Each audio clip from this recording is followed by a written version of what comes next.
Hello everyone and welcome back to EverlastCyber. This video has been made for those of us that are gearing up for the CompTIA A+ exam. This particular video will be for the Core 1 exam, that is the 2201101. So if you're searching for practice materials to prepare you for the exam, then you've come to the right place. In this video, we'll be diving deep into what you need to ace the exam. From hardware fundamentals to troubleshooting, we've got you covered on all the different domains. I'll just show you a presentation of the various domains you will encounter. Another thing you need to note is that the CompTIA A+ has two cores. So there's Core 1, which is the 1101, and then there's the Core 2, which is the 1102. Each of these cores have different domains that they cover, just as you see on the screen. Core 1 covers mobile devices, networking, hardware, virtualization and cloud computing, and hardware and network troubleshooting, while Core 2 covers operating systems, security, software troubleshooting, and operational procedures. So, to be able to ace the exam, you will need to know each of these domains and what it entails.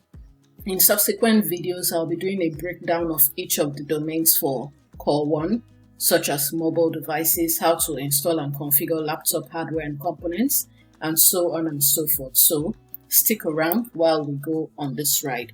For now, we'll be diving into the practice questions that will help you to prepare for the exam so that when you encounter the questions, you will know how best to answer them. So without wasting further time, let's dive right in. Question 1. What tool should be used to verify if data racks have been properly grounded? A. Cable tester. B. Multimeter. C. Voltmeter. D. Tone generator. Before I reveal the answer, let's just go through each of the options. A cable tester is used to verify the connectivity and integrity of network or data cables. However, it does not do grounding checks.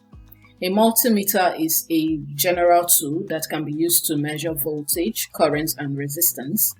It includes the function of both a voltmeter and an ammeter, but specifically the voltmeter function will be used to check for grounding. A voltmeter is used to measure the electrical potential difference between 2 points in an electrical circuit. It can be used to check if there is proper grounding by measuring the voltage between the rack and a known ground points, while a tone generator is used to trace and identify cables by generating a tone that can be picked up by a compatible probe. So in a case where you are trying to trace the cable from a system to the patch panel and the cable is not properly labeled, you can use a tone generator to find that cable. So with respect to the question being asked here, the tool that should be used to verify if the data racks have been properly grounded will be option C, the voltmeter. Like I said earlier, it is used to measure the electrical potential difference between 2 points in an electrical circuit. So it can be used to check if there is proper grounding by measuring the voltage between the rack and a known ground point. Question 2. Which of the following would most likely be used to connect one or more devices to the internet in a SOHO? A SOHO is a small office, home office environment. So option A, hub. Option B, Ethernet gateway. Option C, wireless access points. Option D, router. For this, we'll be going with option D, a router. This is a commonly used device that is used to connect one or more devices to the internet, especially in a small office, home office environment. It directs traffic between devices within the network, and it also manages the connection to the internet. I know most of us might be saying, why not the wireless access point? The wireless access point only allows devices to connect to the internet or to the network wirelessly, but it does not manage the connection to the internet by itself. So in a small office, home office environment, a router often has built-in wireless capabilities. So it acts as both a router and a wireless access point. because the primary function of connecting to the internet and routing traffic is handled by the router. So that's why we're going with option D, the router. Question 3.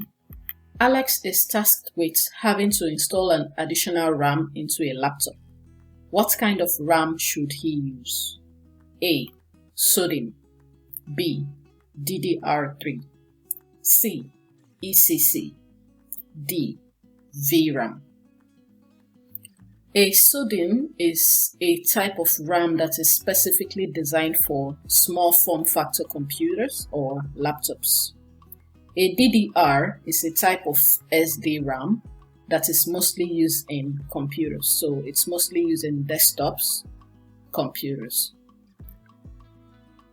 A laptop can still use a DDR3 RAM, but the form factor for a laptop would still be the SODIMM, so in this case, that's not it. An ECC, error correcting code RAM, is a type of memory that can detect and correct data corruption. It is primarily used in servers and workstations where data integrity is crucial. However, it is not used in standard laptops or desktops. A VRAM or video RAM is a type of RAM that is used to store image data that the computer's GPU uses. It is designed for graphical data and it is used in graphic cards rather than as a system RAM. So in this case, the type of RAM that should be used in the laptop would be option A, the SODIMM. And I've also put up a diagram of what the RAM looks like. So it is a RAM that is specifically designed for laptops and small form computers. Question 4. Which of the following channels would commonly be used on an 802.11 wireless network? Option A, 17, B, 6, C, 802, D, 8080. For this, we'll be going with option B, and I'll explain why. Channel 6 is one of the non-overlapping channels that is commonly used in the 2.4 GHz band for Wi-Fi networks. So it is widely used to minimize interference as well as optimize performance in environments with multiple wireless networks. The other channels, channel 17, 802 and 8080, these are not standard Wi-Fi channel numbers. Channel 17 doesn't exist in the 2.4 GHz bands or even the 5 GHz bands. 802 refers to the IEEE 802 standards family and it is not a channel number. 8080 is not a standard Wi-Fi channel number either. So the correct answer is channel 6, option B. Question 5. A technician is troubleshooting what appears to be a RAM issue on a PC. Which of the following symptoms would indicate if this is a RAM issue? A. Postcode beeps. B. Distended capacitors. C. Continuous reboots. D. Wrong BIOS time. For these options, for the postcode beeps, this usually occurs when there's a problem with the RAM. So the PC will often emit a series of beeps during the power on self-test to indicate that there's a hardware issue.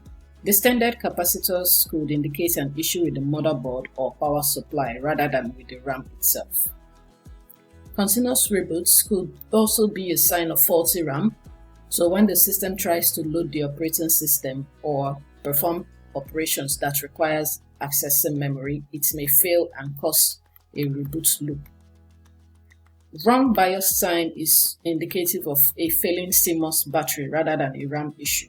So the CMOS battery powers the BIOS firmware, which maintains system setting including the date and time. Now, if we look at options A and C, option C could be a symptom of RAM issues. However, the postcode beeps, option A, is a more direct and specific indicator of a RAM problem. So we'll be going with option A. The motherboard uses these postcode beeps during the power on self-test to signal specific hardware issues, and certain beep patterns are directly related to memory errors. So the correct option for this question is option A, postcode beeps. Question 6. After liquid spills on a laptop, a user requests repair and cost details. What steps should the technician take next to assess repair feasibility and estimate costs? In this question, we're expected to choose two answers. Option A, remove the case and organize the parts. Option B, document the screw locations.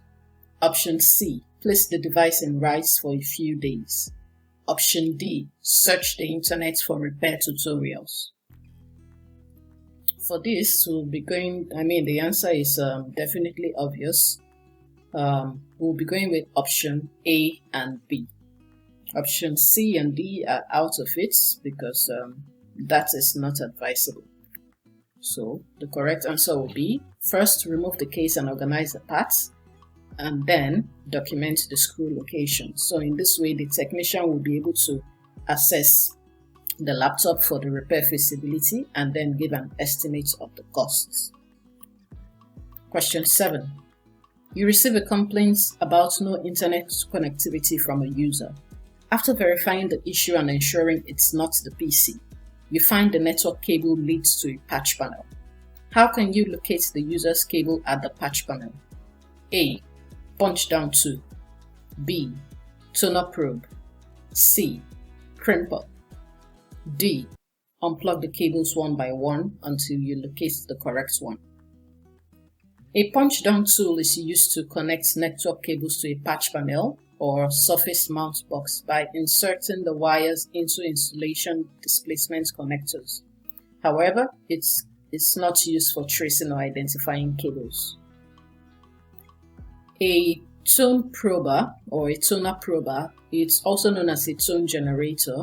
It is a tool that is used to trace and identify individual cables within a bundle, such as those that are connected to a patch panel. A crimper is used to attach connectors to the end of network cables, like the RJ45 connectors on Ethernet cables. However, it's not used to identify or trace cables. Unplugging the cables one by one involves manually unplugging each cable at the patch panel to identify the correct one. While it can eventually identify the cable, this is time-consuming and inefficient, and it can also disrupt the network. So the answer for this is the toner probe, option B. With the toner probe, you can also be able to locate cables that are inside, hollow walls or raised floors. So all you have to do is to wave the wand where the cables are, and it will emit a tone when it identifies the particular cable that connects from the laptop or the PC to the patch panel. Question 8. Which of the following peripherals would a company use to take inventory quickly and update price tags for products? We're expected to choose two here. A, barcode scanner. B, label printer. C, magnetic reader. D, KVM switch. E, NFC device. A barcode scanner is used to quickly scan products and take inventory by reading the barcodes on the item. A label printer is used to print new price tags or labels for products, and this allows for quick updates to pricing. A magnetic reader is used to read data from magnetic stripe cards, like credit cards or access cards. However, it is not directly related to inventory management. A KVM switch is a keyboard video mouse, and this is usually kept in the server room, and it is used to control multiple computers. It is not related to inventory management or updating price tags. An NFC or near-field communication device allows for short-range communication between compatible devices like smartphones and NFC tags. Now, while this can be used for inventory management and product information, it is not commonly used for quickly taking inventory. So the correct options we'll be going with are options A and B, the barcode scanner and the label printer. Question 9. Sandra complains that she is unable to transfer data at more than 100 Mbps transfer rates. During investigation, you observed that she is using the wrong cable. What cable is Sandra using? Option A, Cat5e, B, Cat6, C, Cat5, D, Cat6a. We'll be going with option C here. So a Cat5 cable supports a maximum data transfer of up to 100 Mbps. So if Sandra is unable to transfer more than that, it suggests that this is the cable that she's using because it does not support higher speeds compared to the other options. A Cat5e is an enhanced version of the Cat5 cable, and it supports a higher data transfer rate up to 1000 Mbps or 1 Gbps.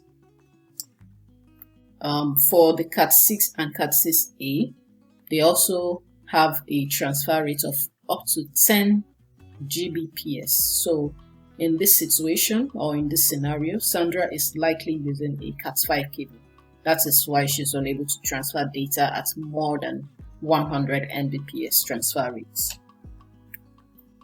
Ken wants to print a large job on both the front and back sides of the paper. Which of the following settings should the technician advise Ken to change in the printer settings? A. Collate, B. Orientation, C. Duplex, D. Transparency. For this, we'll be going with option C. Duplex printing is the ability of a printer to print on both sides of the paper automatically. So by enabling the duplex printing in the printer settings, Ken can print large jobs on both the front and back sides of the paper efficiently. Instead of having to print on one side and then flipping the paper over and feeding it into the printer again. Just by enabling the duplex printing on the printer settings, the print job will automatically go on the front and back sides of the paper. Question 11. Vishnu is unable to browse the internet after returning from vacation. He is able to log in and navigate to the local intranet, but he is not able to visit any outside sites. A technician pings a well-known website by name but gets no reply. The technician then pings its IP address and gets a reply. Which of the following commands would most likely resolve the issue? A. ipconfig/setClassID, B. ipconfig/flushdns, C. ipconfig/all, D. ipconfig/release. When a user is able to access the local intranet sites but not any external sites by name, it suggests that there is a possible DNS resolution issue, and their inability to ping a well-known website by name further indicates a DNS resolution problem.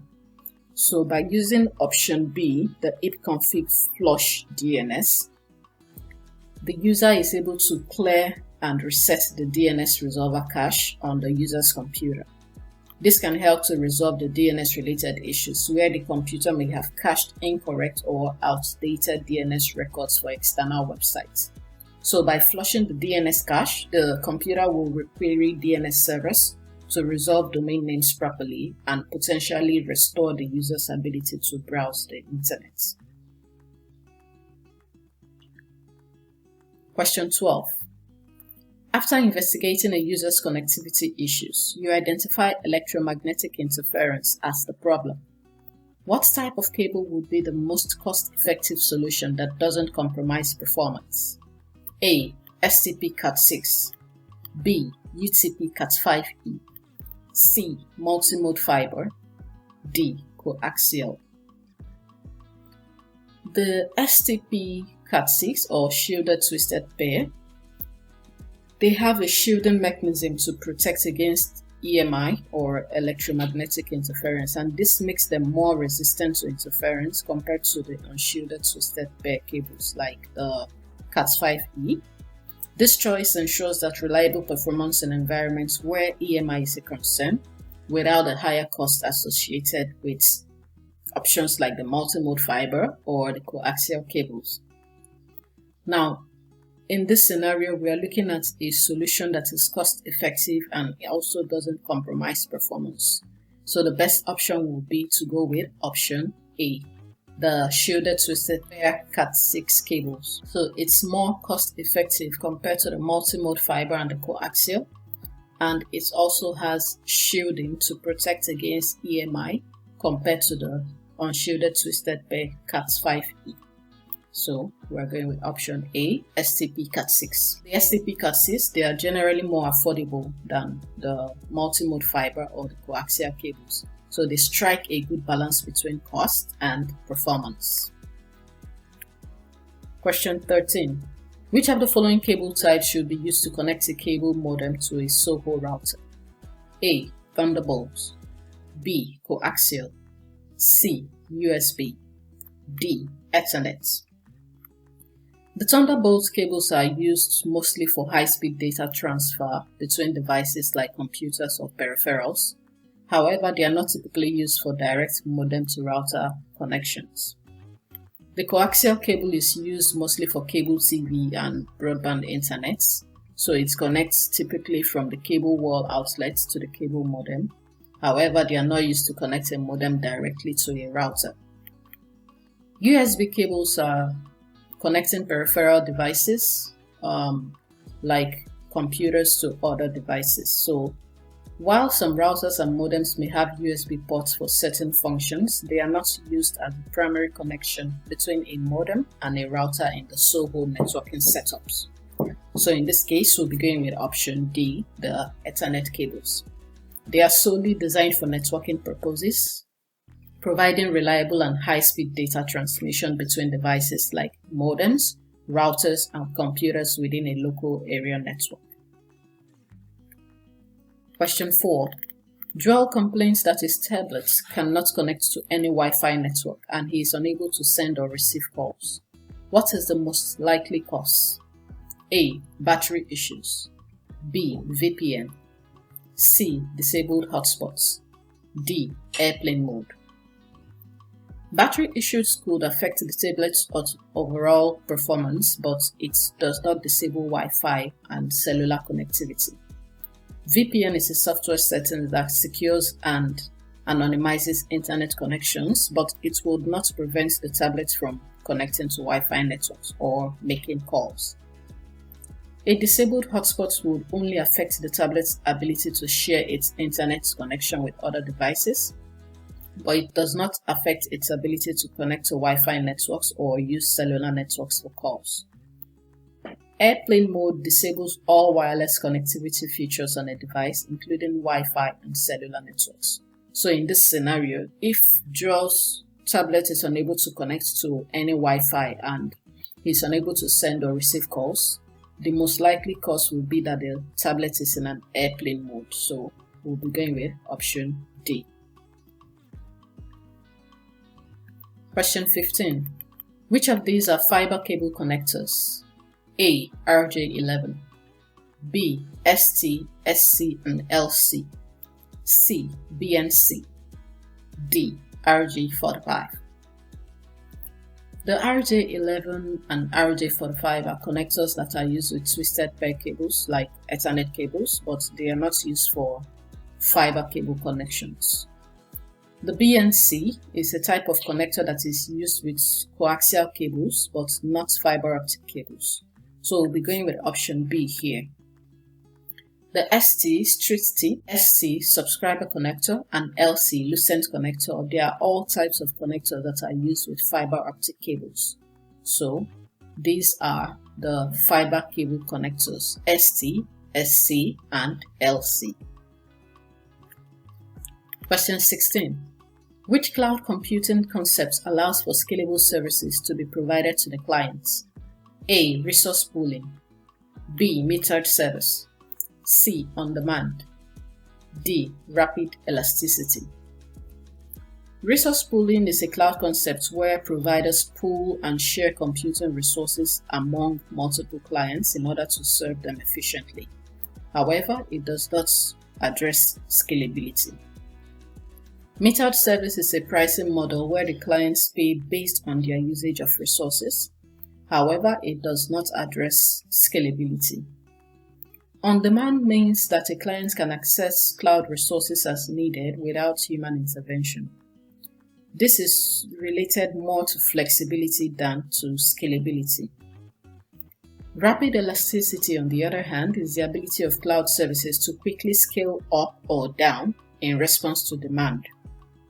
So in this scenario, we'll be going with option D, rapid scalability.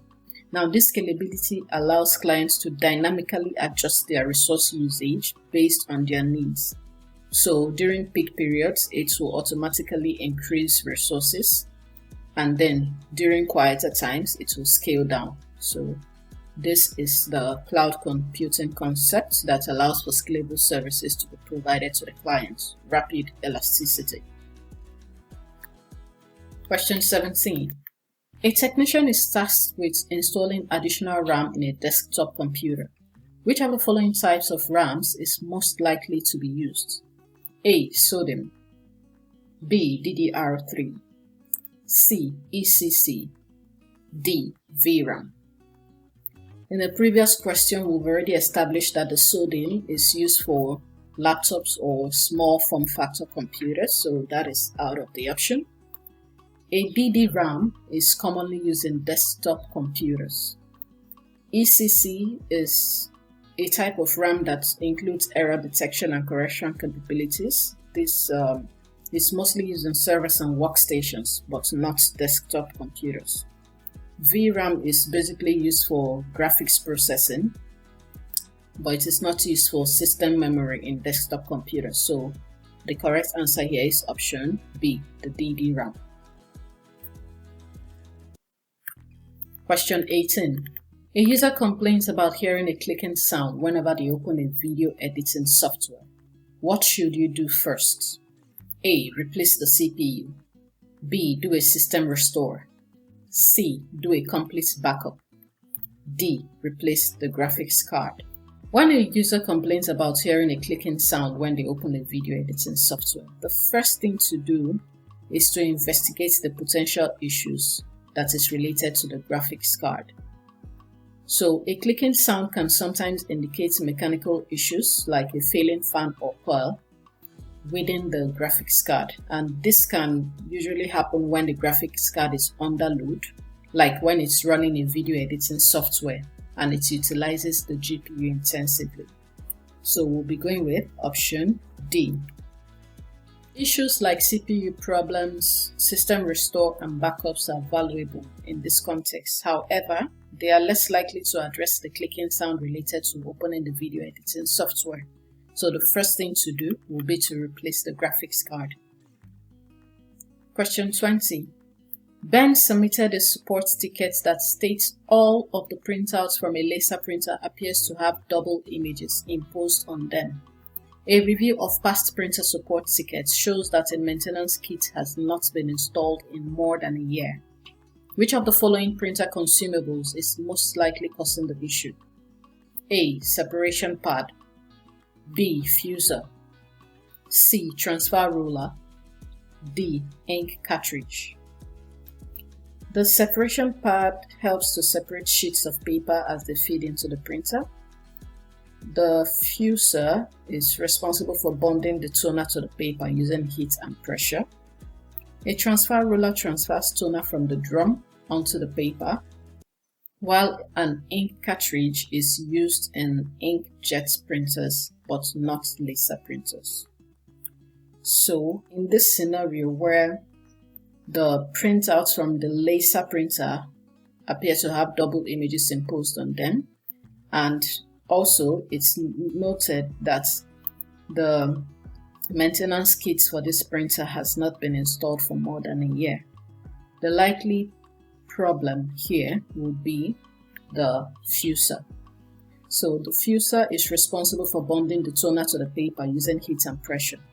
If the fuser components are worn out or damaged due to lack of maintenance, it could lead to improper toner bonding, thus causing double images to be imposed on the printouts from the printer. So the best thing to do will be to do a maintenance for the fuser and change it up. Question 21. Ankit has signed up for a web-based application that he pays a monthly fee for. Which of the following solutions has the user purchased? A. PaaS, B. IaaS, C. SaaS, D. DaaS. The Platform as a Service, or PaaS, provides a platform that allows customers to develop, run, and manage applications without the complexity of building and maintaining the infrastructure. IaaS, or Infrastructure as a Service, provides a virtualized computing environment over the internet, so it offers scalable resources like virtual machines and storage. SaaS is a software distribution model where the applications are hosted by a service provider and made available to the customers over the internet. In this case, the users typically pay a subscription fee to access the software. DaaS, or Desktop as a Service, is a cloud computing offering where a service provider delivers a virtual desktop environment to users. So in this scenario where Ankit pays a monthly fee for his web-based application, it's most likely that he purchased option C, Software as a Service. There are different examples of the Software as a Service. It includes web applications for productivity like Google Workspace or Microsoft 365. It could also be a customer relationship management like Salesforce, as well as other business applications. Question 22. As a technician, which port will you block to restrict people from logging in remotely into a server? A. 21, B. 23, C. 80, D. 443. A brief overview of the ports. Port 21 is used for FTP, File Transfer Protocol. It's not typically used for remote login. Port 23 is used for Telnet, and although it's an older protocol, it's used for remote login and management of devices over a network. Port 80 is used for HTTP for web traffic, while port 443 is used for HTTPS. This is a secure version of the HTTP, and it's used for secure web traffic. In this scenario, the ports that the technician should block to restrict people from logging in remotely would be port 23, option B. By blocking these ports, users will be unable to access the server remotely using Telnet. Question 23. A technician powers on a PC and its monitor and sees the following error message: no input signal detected. The display lights on the computer are on. Which of the following is a possible solution? A. Changing the BIOS settings. B. Changing the connector settings on the monitor. C. Checking the power plug on the monitor. D. Checking the power plug on the PC. For this scenario, the display lights on the computer are on. However, the monitor is showing no input signal detected. This is not a BIOS setting issue. BIOS setting has to do with the time and date. This is also not a power plug issue because the display lights on the monitor or the computer are on. This is not a power plug issue on the PC because, again, the display lights on the computer are on. So this is likely a connector setting, so we'll be going with option B. By changing the connector setting on the monitor, it would rectify the issue because sometimes monitors are set to the wrong input source by default. So to correct this, you have to select the correct input source to rectify this issue. Question 24. Mark complains that he cannot connect to another user on the network. What command can he run in command prompt to test connectivity to another host? A. ipconfig, B. tracer-t, C. ping, D. ipconfig/renew. The ipconfig displays all the IP configuration details for the device, including IP address, subnet mask, or default gateway. The tracer-t or trace route, it shows the path that packets take from the local device to a destination host, and it also displays each router along the way. The ping is a command line utility that is used to test connectivity between two devices on a network.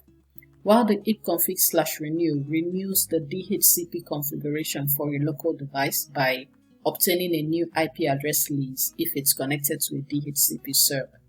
So in this scenario, to test connectivity to another host, we'll be using option C, that's the ping. Pinging sends ICMP echo request packets from the target hosts, and it waits for the ICMP echo reply packets to confirm whether the target host is reachable and also how long it takes the data to travel round trip. Question 25. Which of the following components enables the input on a mobile device's touchscreen? A. OLED. B. Digitizer. C. Inverter. D. CMOS sensor. OLED, or Organic Light Emitting Diode, is a display technology that is used for screens that emit light. A digitizer is a device that converts analog signals from touch inputs into digital signals that the device can understand. An inverter is used in older LCD screens to provide power to the backlight, while a CMOS sensor is used in cameras to capture images. So in this question, we are asked what component enables the input on a mobile device's touchscreen. The answer is option B. The digitizer converts the analog signals from touch inputs into digital signals that the device can understand, so it is responsible for detecting and interpreting touch inputs on the screen. This brings us to the end of the video for Core 1. Remember, hands-on practice and consistent study are the keys to success. If you found this video helpful, please give it a thumbs up. And don't forget to subscribe for more tutorials and exam tips. Good luck with your studies, and I'll see you in the next video.